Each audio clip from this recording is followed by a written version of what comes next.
الحمدللہ رب العالمین والصلاة والسلام علی رسولہ الکریم وعلی آلہ وصحبہ اجمعین اما بعد قال اللہ تعالی فی القرآن المجید والفرقان الحمید اعوذ باللہ من الشیطان الرجیم بسم اللہ الرحمن الرحیم کنتم خیر امۃ اخرجت للناس تأمرون بالمعروف وتنہون عن المنکر وتؤمنون باللہ صدق اللہ العظیم رب اشرح لی صدری ویسر لی امری واحلل عقدۃ من لسانی یفقہوا قولی آمین یا رب العالمین۔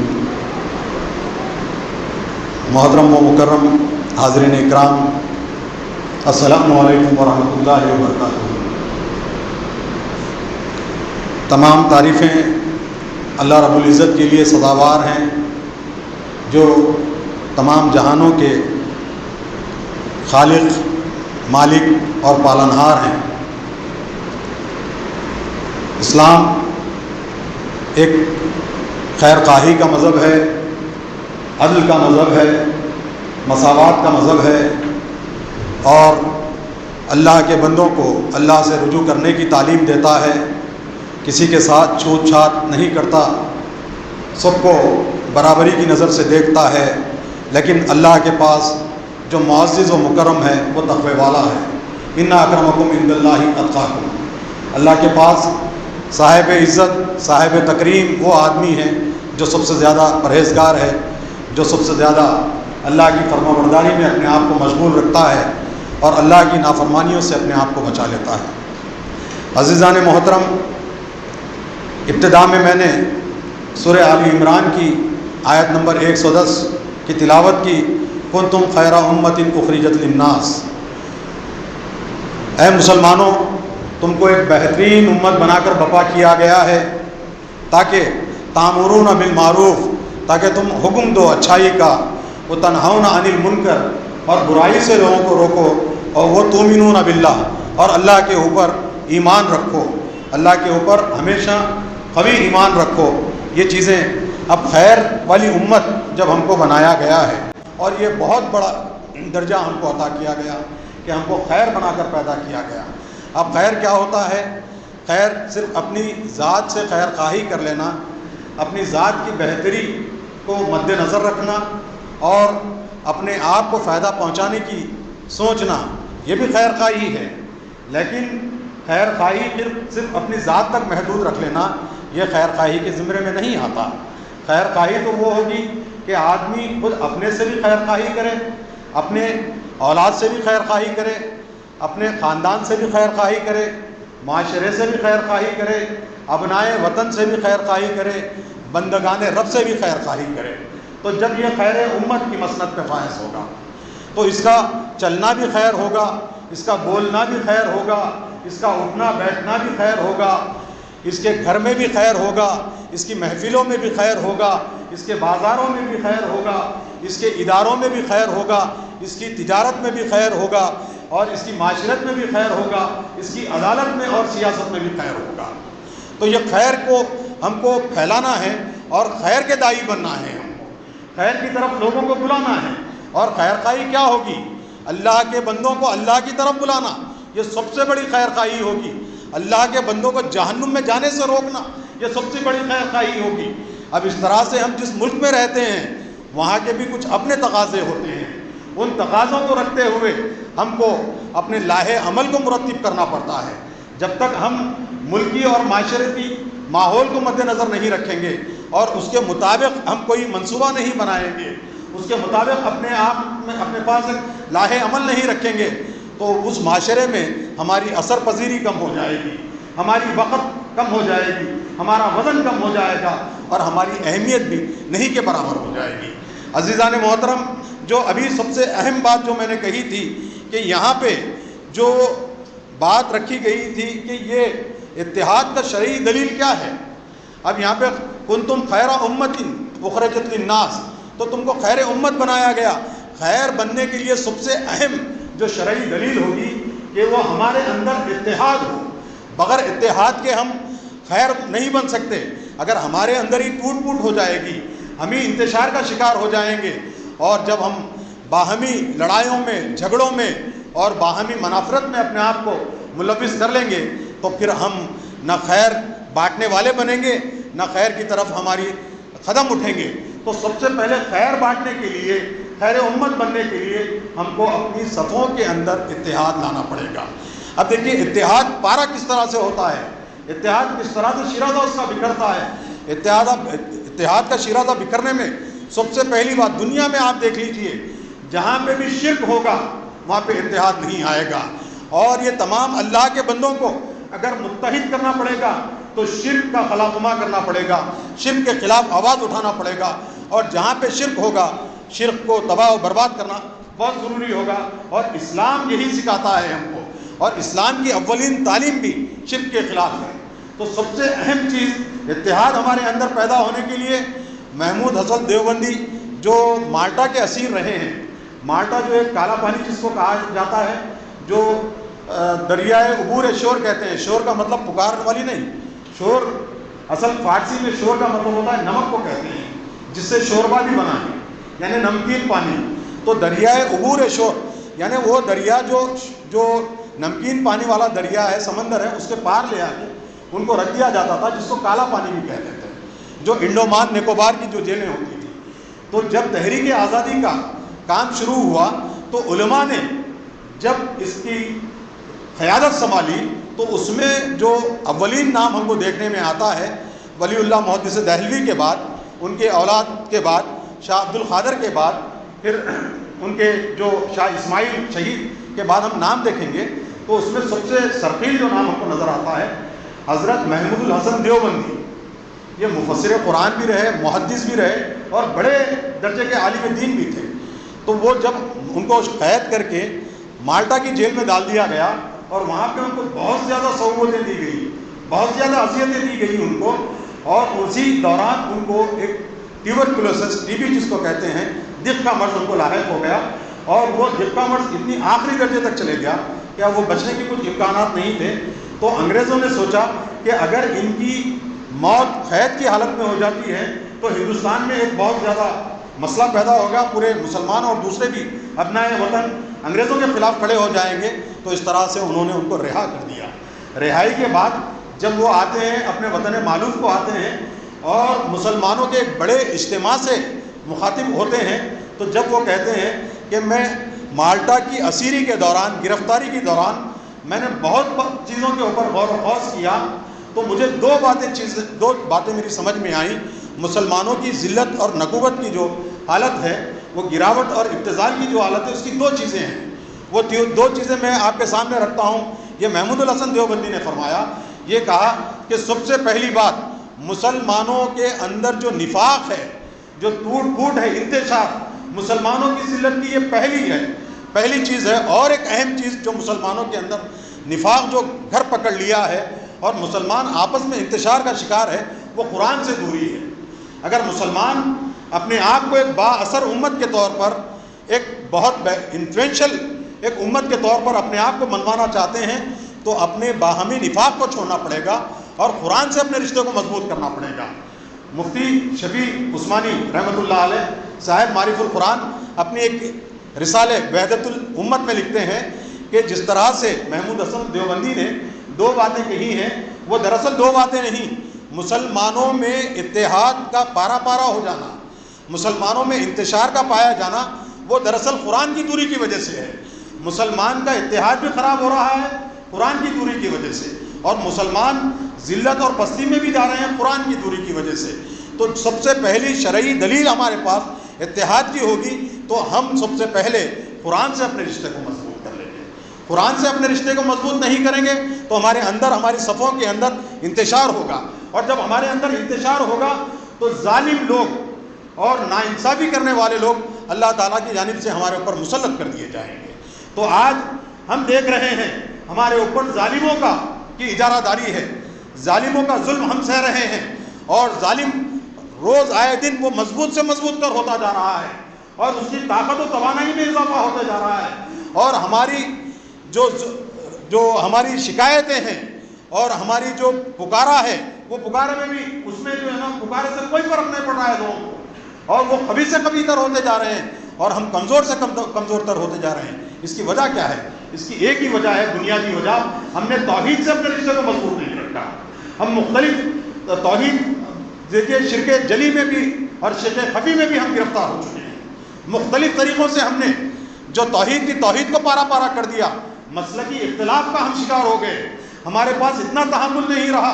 ہم بریلوی بھی ہیں، ہم دیوبندی بھی ہیں، ہم اہل حدیث بھی ہیں، ہم مختلف جماعتوں میں اپنے آپ کو، لیکن ہم کو یہ شرم آتی ہے مسلمان کہتے ہوئے، جبکہ اللہ رب العزت نے کہا ہوا سماکم المسلمین، تم کو ہم نے مسلمان کے نام سے پکارا ہے. تمہارا نام مسلمان ہے.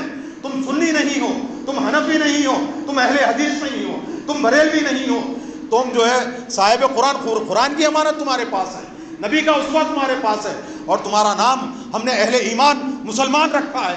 لیکن آج ہمارے پاس یہ ہو گیا، مسلک کے نام پہ اپنے آپ کو گالی دیں گے. اور وہ منبر رسول جہاں سے اتحاد کی بات ہونا تھی، جہاں سے مسلمانوں کے دلوں کو جوڑنا تھا، وہاں سے مسلمانوں کے بیچ میں تفریق پیدا کر دی گئی. مسلک کے نام پہ، فقہی مسائل کے نام پہ مسلمانوں کے اتحاد کو پارا پارا کر دیا جا رہا ہے. عزیزان محترم، یہ اہم چیز ہے. تو یہ حالات جو سیاست ہے، کیا سیاست مسلمانوں کا حصہ نہیں ہے؟ ہمارا دین مکمل دین ہے. دین زندگی کا ہر شعبہ. دین دیکھیے جنگلوں میں جا کے بیٹھنے کے لیے نہیں آیا، پہاڑیوں پہ جا کے دھونی مارنے کے لیے نہیں آیا، ترک دنیا کرنے کے لیے نہیں آیا. اس دنیا کو، اس دنیا کے اللہ کے احکامات کے مطابق ڈھالنے کے لیے دین دیا گیا ہے. دین ایک دستور عمل ہے، دین ایک دستور حیات ہے، دین ایک مینیفیسٹو ہے، دین ایک کانسٹیٹیوشن ہے. زندگی کے تمام پہلو اس کے اندر ہم کو دیکھنا پڑے گا. جب اگر ہم نہیں دیکھیں گے تو یہ مسائل کا شکار ہو جائیں گے. اللہ کے رسول صلی اللہ علیہ وسلم کے پاس جو عدل و قسط کا معاملہ تھا، جو سوسائٹی کو مضبوط کرنا چاہتے تھے اور سوسائٹی میں مساوات کو قائم کرنا چاہتے تھے، سوسائٹی میں عدل کو انصاف کو قائم کرنا چاہتے تھے، اس کی میں ایک مثال دوں گا. نبی اکرم صلی اللہ علیہ وسلم کی ابھی عمر 20 سال ہے. آپ کو نبوت جو ہے 40 سال میں ملی ہے، لیکن آپ کی عمر ابھی 20 سال ہے. ابھی بعثت نبوی نہیں ہوئی اور نبی ابھی نبی نہیں ہوئے، نبوت ابھی وحی کا نزول نہیں ہوا. لیکن ایک معاہدہ ہوتا ہے جس کو ہم حلف الفضول کے نام سے جانتے ہیں. حلف الفضول جو قریش اور بنو جو قیس تھا، دونوں کے بیچ میں ایک عرصے دراز سے لڑائیاں چل رہی تھی اور مظلوموں کو مارا جاتا تھا، اور ظالم بہت زیادہ استبداد کرتے تھے، ظلم کرتے تھے لوگوں کے اوپر، اور پیسے والا بنتا جاتا، غریب غریب سے غریب ہوتا جاتا، ظلم و ستم چلتا جا رہا تھا اور انصاف کا دور دور تک نشان نہیں تھا. اس وقت میں ایک پورے قریش کے لوگ اور بنو جو قیس ہوتے ہیں، وہ دونوں قبیلوں کے لوگ جمع ہو جاتے ہیں، جمع ہو کے ایک معاہدہ کرتے ہیں. اس معاہدہ کا نام ہے حلف الفضول، جس کو حرب فجار کے نام سے بھی کہا جاتا ہے. وہ ایک فجار کی جو جنگ تھی، وہ جنگ کے بعد یہ معاہدہ ہوا گیا. اب اس معاہدے کی اہمیت کیا ہے اور اس معاہدے کے جو اہم نکات کیا تھے، اس کے جو کلاؤزز تھے، کنڈیشنز کیا تھے. سب سے پہلا جو کلاؤز رکھا گیا تھا، ابھی نبی کریم صلی اللہ علیہ وسلم کے اوپر وحی کا نزول نہیں ہوا، لیکن پہلی شرط کیا آتی ہے، ہم مظلوموں کا ساتھ اس وقت تک نبھاتے رہیں گے جب تک کہ ان کو ان کا حق نہ دلایا جائے، وہ کسی بھی قبیلے سے تعلق کیوں نہ رکھتے ہوں. پہلے سب سے پہلے مظلوموں کے ساتھ کی بات ہوئی. آج کا معاملہ ہندوستان میں ہم دیکھتے ہیں، ہم کو خیر امت، پہلے ابھی میں نے سورہ آل عمران کی آیت پڑھی، خیر امت کے درجے پہ فائز کیا گیا. آج ہم اتنے بڑے درجے پہ فائز ہوتے ہوئے صرف اپنے حقوق کی بات کرتے ہیں، اپنے آپ کی حفاظت کی بات کرتے ہیں. ہم دیکھتے ہیں 140 کروڑ جو ابنائے وطن ہیں، جو برادران وطن ہیں، ان میں دیکھیں گے کہ دلت جو 80 کروڑ سے زیادہ ہے، آج بھی ان کو انسان نہیں سمجھا جاتا، آج بھی ان کو برابری کا درجہ نہیں دیا جاتا، آج بھی ان کو اپنی نشستوں میں بیٹھنے کی اجازت نہیں ہوتی، آج بھی مناظر میں ان کو داخل ہونے نہیں دیا جاتا، آج بھی ان کے گھروں میں شادی نہیں کی جاتی، اور حتیٰ کہ ان کے اوپر اتنا ظلم ہوتا ہے، اگر کوئی دولہا اگر گھوڑے پہ بیٹھ کر دلت کا جاتا ہے تو اس کو گھوڑے پہ سے اتار دیا جاتا ہے اور اس کے بال نکال دیے جاتے ہیں. آج بھی یہ ظلم ہو رہا ہے. لیکن آج ہم نے ان کے تائید میں کبھی آواز اٹھائی؟ کیا ہم نے ان کے حق کی حفاظت کے لیے کبھی بات کی؟ ہم کو تو اپنے حقوق، اپنی شکایتوں سے ہم کو فرصت نہیں ہوتی. ہم دوسروں کے حقوق کی طرف نظر ہی نہیں ڈالتے، جبکہ ہمارے رسول صلی اللہ علیہ وسلم وہ لوگوں کے لیے اٹھ کھڑے ہوتے ہیں. ہم مظلوموں کا ساتھ اس وقت تک نبھاتے رہیں گے جب تک کہ ان کا حق نہیں دلا دیا جاتا، اور جب تک عدل قائم نہیں کیا جاتا. اور دوسری جو شق تھی اس کی، جو دوسرا اس کا جو کلاؤز تھا، ملک میں امن و امان قائم کریں گے. آج ملک کو امن، ہمارے ملک میں امن دیکھیں گے آپ، بلڈوزر کی سیاست چل رہی ہے، آپ کو آپ کے لباس کے ذریعے سے پہچاننے کا نعرہ دیا جاتا ہے، اور اس کے علاوہ آپ دیکھیں گے کہ جو حق کی بات اٹھاتا ہے، جو حق کی تائید کرتا ہے، اس کو جیلوں میں لے آ کر ٹھونس دیا جاتا ہے، اس کے اوپر ایسے مقدمے دائر کر دیے جاتے ہیں کہ 10 15 سال 20 سال وہ جیلوں میں اپنی زندگی کو گزار دیتے ہیں۔ اور جب یہ امن قائم نہیں ہوگا، آج دیکھتے ہیں ہم اتر پردیش ہو، مدھیہ پردیش ہو، بہار ہو، ہریانہ ہو، راجستھان ہو، وہاں پہ یہ ظلم ہو رہا ہے۔ اللہ کا فضل و کرم ہے کہ ابھی تلنگانہ محفوظ ہے، آندھرا محفوظ ہے، تمل ناڈو محفوظ ہے، لیکن جب پڑوس میں آگ لگتی ہے اور اس آگ کو نہیں بجھایا جاتا تو اس آگ سے ہمارا اپنا گھر بھی جل جاتا ہے۔ یہ چیز کو دیکھنا ہے۔ اگر ان حالات کے خلاف آج ہم کھڑے نہیں ہوں گے اور اس آگ کو بجھانے کے لیے ہم اس کے اوپر پانی، اس کو فروغ کرنے کے لیے پانی نہیں ڈالیں گے، وہ آگ دبے پاؤں یہاں تک چل کر آ جائے گی۔ تو ملک میں امن و امان کے قیام کے لیے بہت اہم ضرورت ہے۔ یہ حلف الفضول کی دوسری شق تھی، اور تیسری شق مسافروں کی حفاظت اور غریبوں کی مدد کریں گے۔ آپ دیکھتے ہیں ریل میں ایک آدمی سفر کرتا ہے تو فوجی، ایک آدمی فوجی آتا ہے اور دیکھتا ہے، اس کے مذہب کو معلوم کر کے اس کے اوپر گولی چلا دیا ہے۔ مسافر بھی آج محفوظ نہیں ہے، مسافر بھی محفوظ نہیں ہے، اس کو پھر بعد میں دماغی خلل کا نام دیا جاتا ہے، نفسیاتی مرض کا اس کو نام دیا جاتا ہے، اور اس کو بچانے کی صحیح کوشش چلی جاتی ہے۔ ان فسطائی طاقتوں کو، ان ظالم طاقتوں کو، ان ظالموں کو کیفر کردار تک پہنچانے کے لیے حق کے دائی، حق کے علم بردار اگر کھڑے نہیں ہوں گے، مسلمان کھڑے نہیں ہوں گے تو کون کھڑا ہوگا؟ کیونکہ ہمارے پاس اللہ نے ہم کو، ہمارے کندھوں پہ بڑی عظیم ذمہ داری ڈالی ہے۔ اللہ کے رسول نے جو مشن بپا کیا تھا، وہ مشن کی تکمیل ہماری ذمہ داری ہے، ہمارا فریضہ عین ہے۔ نہ صرف اپنے حقوق کی حفاظت کریں گے بلکہ دوسروں کو بھی ان کے حق دلایا جائے گا، اور ظلم کو اس کے جڑوں سے اکھاڑ کر اس کو پھینک دیا جائے گا۔ یہ سب سے اہم چیز ہے۔ کسی ظالم یا غاصب کو مکے میں نہ رہنے دیں گے، چوتھی بات تھی۔ ظالم اور غاصب کو جو حق کھینچ لیتا ہے اس کو غاصب کہتے ہیں۔ تو آج دیکھیں گے کہ کیا کیا جا رہا ہے۔ کیا کہتے ہیں کہ ہم ریزرویشن نکال دیں گے، حق مار دینے کی بات، ان کی زمینوں کو چھین لیا جائے گا، ان کی املاک کو چھین لیا جائے گا، ان کی محنت سے کمائے ہوئے پیسوں سے بنائی گئی املاک، گھروں کو توڑ دیا جائے گا۔ ایسے غاصبوں کو کیا ہم ملک میں رہنے اور ملک پہ حکومت کرنے کی اجازت دے سکتے ہیں بحیثیت مسلمان؟ بحیثیت مسلمان تو یہ ہمارا فریضہ ہوتا ہے کہ جو لوگ سواد اعظم جو ہوتا ہے، اور دوسری آیت جو سورہ نساء کی میں نے پڑھی تھی، وہ آیت میں یہ کہا گیا کہ جو کوئی رسول کی مخالفت کرے اور اس کے بعد اس کے لیے ہدایت خوب واضح ہو چکی ہو اور مومنوں کے راستے کے سوا وہ کسی اور کی پیروی کرے، ہم اسے اسی طرف پھیر دیں گے جس طرف وہ پھرے گا، اور ہم اسے جہنم میں جھونکیں گے، اور وہ بری لوٹنے کی جگہ ہے۔ عزیزان محترم، اب دیکھیے یہ واقعہ جو ہوا تھا، ایک جو منافق مسلمان تھا نبی کے زمانے میں، اس نے ایک زرہ چوری کر لی ایک مسلمان کی۔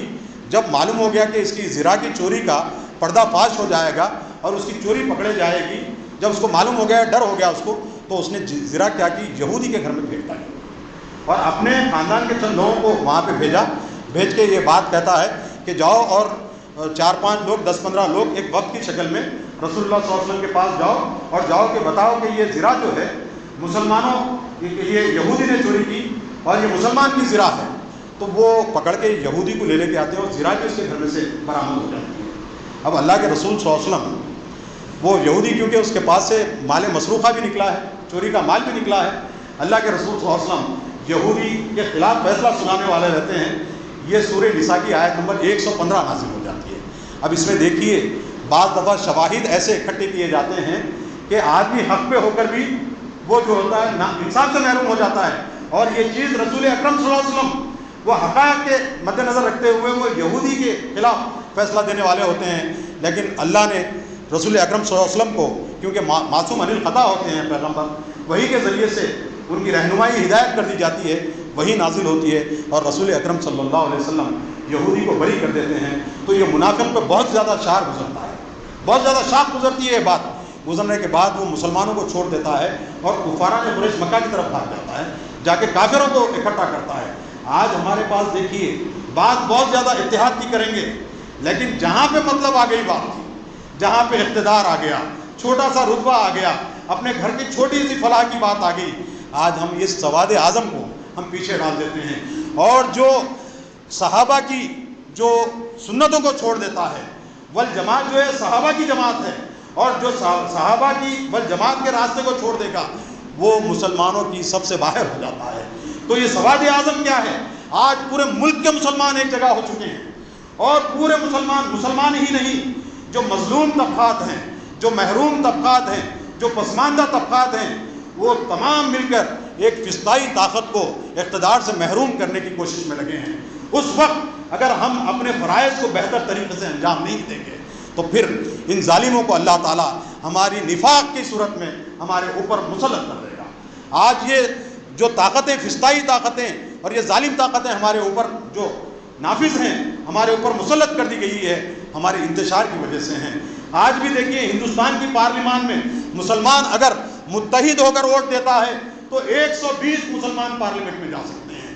443 جو نشستیں ہیں، 443 میں 120 اگر پارلیمان ہمارے امیدوار ہوں گے، رکن پارلیمان ہوں گے، تو اندازہ لگائیے اگر پرائم منسٹر نہیں تو ڈپٹی پرائم منسٹر ہمارا ہوگا، پریزیڈنٹ ہمارا ہوگا، ہوم منسٹر ہمارا ہوگا۔ ہم اقتدار سے اپنے آپ کو دور رکھنے کی بات کرتے ہیں۔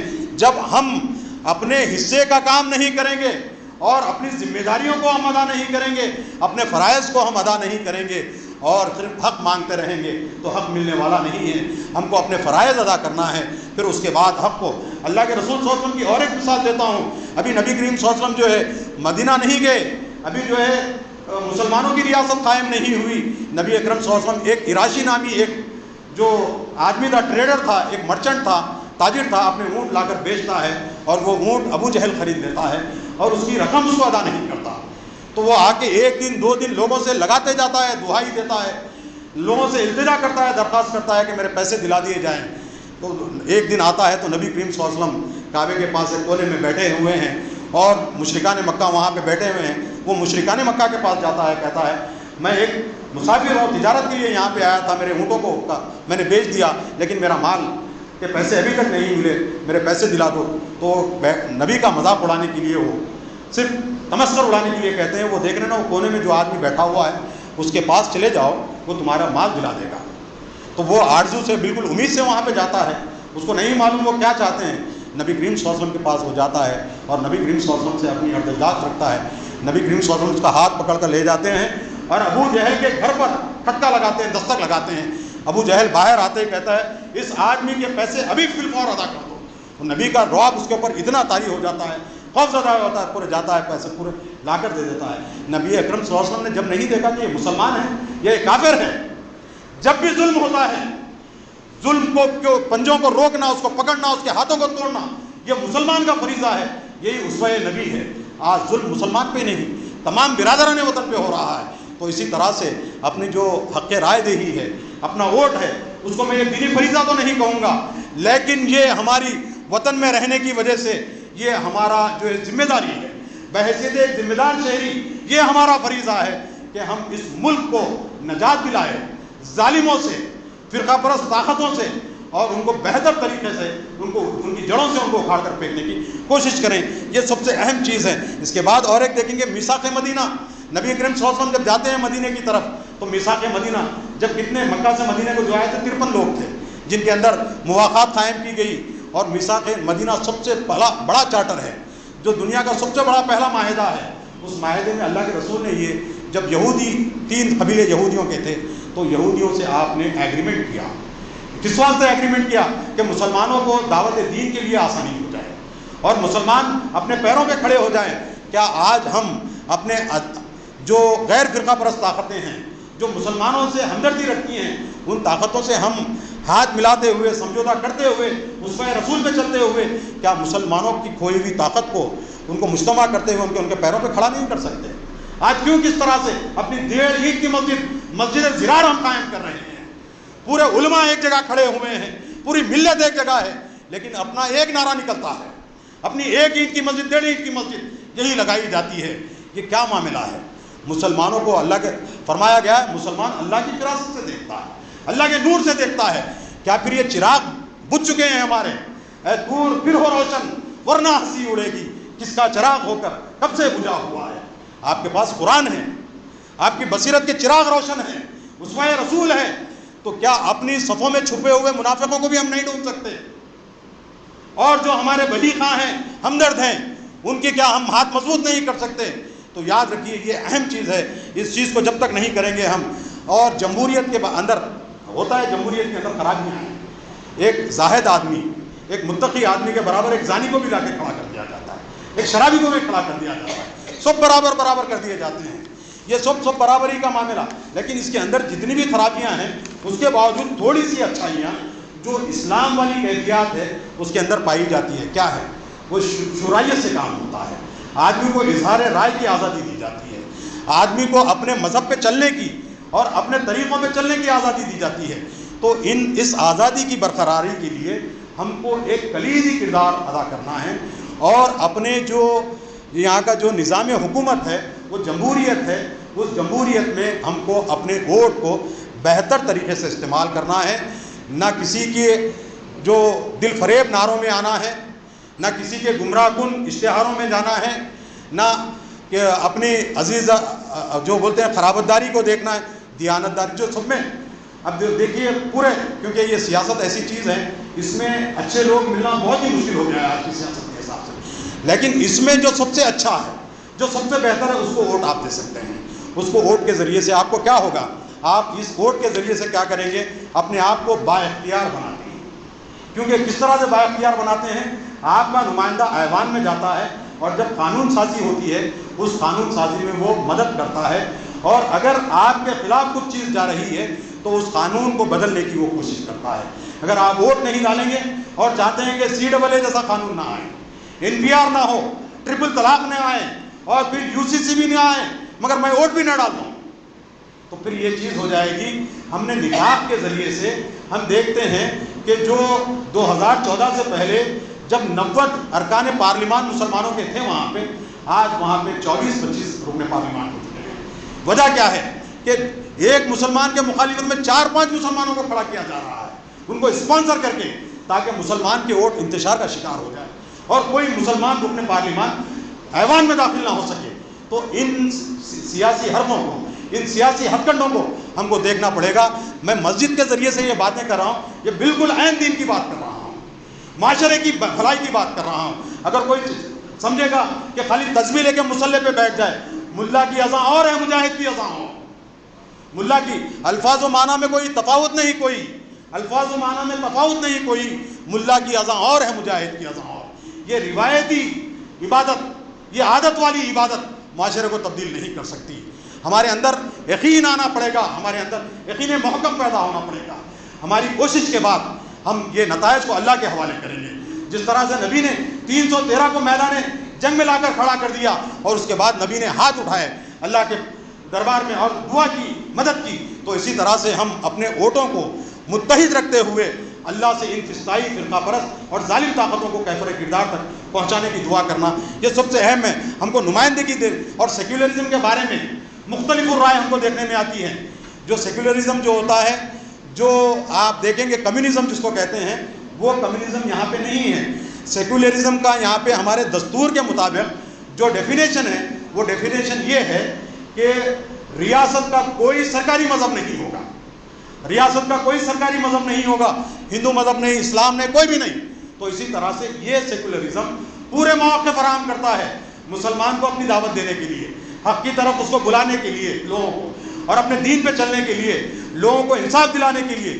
تو اس سیکولرزم کی بقا کے لیے یہ دینی فریضہ نہیں, لیکن ہماری بحیثیت ملکی یہ ہماری ذمہ داری ہے. ایک ذمہ دار شہری کے طور پہ یہ ہمارا فریضہ ہے کہ ہم اپنی ملک کی جمہوریت کی بقا کے لیے, ملک میں بہتر حکمرانی کے لیے اپنے ووٹ کو بہتر طریقے سے استعمال کریں. اور ایک بات کہتے ہوئے میں اپنی جگہ لے لوں گا کہ دیکھیے یہ صرف جو ہے نا, یہ 5 سال میں ایک مرتبہ 10-15 دن متحد ہونا یہ کام کی بات نہیں ہے. قوم وہ ہوتی ہے جس کا دیر پا لاہے عمل ہوتا ہے. نبی اکرم نے 13 سالوں تک مکے میں بہترین مسلمان اکٹھا کیے, ان کو ان کے ایمان کو مضبوط کیا, ان کے شرائط پہ ان کو ثابت قدم رہنے کی ان کو دعوت دی. آپ کو وہ بات یاد نہیں ہے, نبی اکرم صلی اللہ علیہ وسلم گزر رہے ہیں اور حضرت یاسر کو, حضرت عمار بن یاسر کو اور پھر آپ دیکھیں گے ان کی اہلیہ حضرت سمیہ کو تکلیفیں دی جا رہی ہے. نبی کریم صلی اللہ علیہ وسلم دیکھتے ہیں تکلیف ہوتی ہے, دل پہ بہت زیادہ شاق گزرتی ہے چیزیں, نبی کی آنکھوں سے آنسو نکلتے ہیں اور کہتے ہیں آل یاسر, آل یاسر صبر صبر صبر کرو, تمہارے لیے جنت وہاں پہ منتظر ہے. تو یہ شدائد, آج کسی کو مار دیا جاتا ہے تو دعوت حق سے وہ اپنی پہلو تہی کرے گا, اللہ کے بندوں کو اللہ تک نہیں پہنچائے گا. سب سے اہم کام خیر امت یہی ہے کہ آپ کی زبان سے بھی خیر نکلے, آپ کے پیر سے بھی خیر نکلے, آپ کے قلم سے خیر نکلے, آپ کی ہر ادا سے خیر نکلے, تبھی خیر امت ہوگی. تو خیر امت کا یہ فریضہ ہم کو نبھانا ہے. اگر یہ ہم نہیں نبھائیں گے, دیکھیے اور ایک بات ہے جو سورہ آل عمران میں اللہ رب العزت فرماتے ہیں, قل اللہم مالک الملک تؤتی الملک من تشاء وتنزع الملک ممن تشاء وتذل من تشاء بیدک الخیر انک علی کل شیء قدیر. اللہ جسے چاہے عزت دیتا ہے, جسے چاہے ذلت دیتا ہے. آپ نے دیکھیں کہ اللہ نے کیسی بہترین تدبیر کی. آپ دیکھتے ہیں 1 مہینے پہلے تک ایسا تسلط قائم تھا ان کا, لیکن الیکٹرول بانڈ کی ہوا کے ذریعے سے پارا ہو چکے ہیں. یہ طاقتیں, ظالم طاقتیں, ان کا تمام ان کا کردار سامنے آ گیا ہے. اس کے بعد آپ دیکھیے جب اللہ ان کے عقلوں پہ پردے ڈال دیتا ہے تو کس طرح سے بہکی باتیں کرتے ہیں. ویسی ہی بہکی باتیں کی جا رہی ہے. یاد رکھیے اپنی زبان سے نفاق والی چیز پر نکالیے. مسلمانوں کا اتحاد بہت اہم ہے. مسلمانوں کے اتحاد کو پارا پرناپ کرنے کی کوشش مت کیجیے. وہ سنی ہو, دیوبندی ہو, بریلوی ہو یا اہل حدیث ہو, ارے بھائی مسلمان ہیں, ان میں فروعی مسائل ہو سکتے ہیں, مسلکی اختلافات ہو سکتے ہیں. قرآن ایک ہے, نبی ایک ہے, اور جو ہے کعبہ ایک ہے, شریعت ایک ہے. لیکن اس کے باوجود بھی ہم کیا کرتے ہیں, اسلام کی سربلندی کے لیے کام نہیں کر رہے ہیں, اپنے مسلک کی سربلندی کے لیے کام کر رہے ہیں. وہ طاقتیں جو اپنے مسلک کی سربلندی کے لیے کام کرے گی اور اسلام کو سربلند کرنے کی کوشش نہیں کرے گی, وہ تباہ و تاراج ہو جائے گی, ذلت کا شکار ہو جائے گی. عزیزان محترم, پیر کے روز رائے دہی کا دن ہوگا, تو دھوپ بھی شدت کی ہے. یہ دھوپ دیکھیے, وہ میدان عمل میں جو قوم اترتی ہے وہ دھوپ نہیں دیکھتی, بارش نہیں دیکھتی, اور اس کے ارادے کمزور نہیں ہوتے. تو اسی طرح سے جتنی بھی شدید دھوپ ہو, اپنے ووٹ کو استعمال کریں, اپنے ارکان خاندان کے ووٹوں کو استعمال کریں. لوگوں سے یہ بات کہیں کہ ووٹ ڈالیں, اور ووٹ انتشار کا شکار نہ ہو, ووٹ کا شکار نہ ہو. ایک متحد ہو کر صحیح جو قیادت محسوس ہوتی ہے اس کو ووٹ دیا جائے. اور اس طرح سے علماء اکرام نے, مختلف دینی جماعتوں نے بھی یہ اپیل کر دی ہے کہ کس کو ووٹ دینا ہے, کس کو ووٹ نہیں دینا ہے. آپ صاحب بصیرت ہے, صاحب سمجھ ہے, اور سواد اعظم یہ ہے کہ علماء کی جو متحدہ جماعت ایک طرف ہے, وہ علماء کا ساتھ ہم کو دینا ہے, تبھی ہم وہ بل جماعت کو پکڑیں گے, سواد اعظم کو پکڑیں گے. اپنے ووٹ کو منتشر ہونے سے بچائیے اور ظالم طاقتوں کو کیفر کردار تک بچائے. اللہ رب العزت سے دعا ہے کہ اللہ رب العزت ہمارے صفوں میں اتحاد پیدا کر دے, ظالموں کو کیفر کردار تک پہنچانے کی ہم کو طاقت و توانائی عطا فرما. رب اغفر ورحم وانت خیر الراحمین. وآخر دعوانا ان الحمد للہ رب العالمین.